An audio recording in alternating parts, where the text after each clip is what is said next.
you started to have these weird little enterprises, up here on the north side, but eventually anywhere a bunch of kids could get together,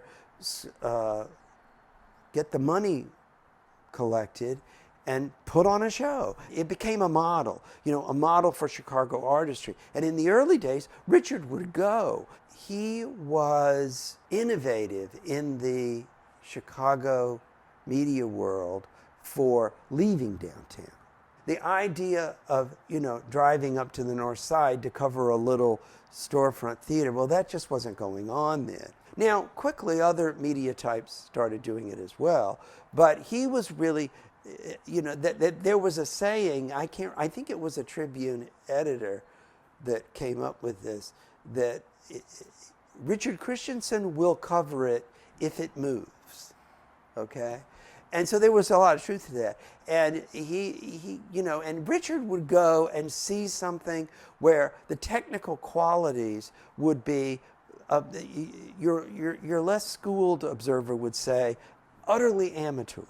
But if he saw a glimmer of artistic vision or promise, then he would give it a good review and say, okay, the lighting went out halfway, and, the woman playing the grandmother is only 20 and wearing a bad wig, but, they got the heart of this artistic work, give it a shot.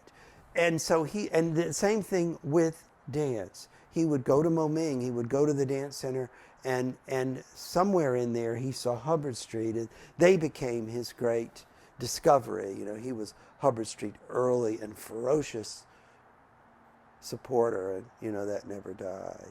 So I was working with all of that, and he was an absolute genius when it came for discovering new talent. That was really what he loved, to find the stuff that was new and unschooled, but maybe going to be something someday. And that's, what he did. And so that's what he sent me out to do. Because increasingly, by the time I was working with him, he was in his 50s and getting older, and there was so much theater. And some of these early theaters had become professional. Hubbard Street was playing either at the Civic Opera House or the Schubert Theater by then, now the Bank of America Theater.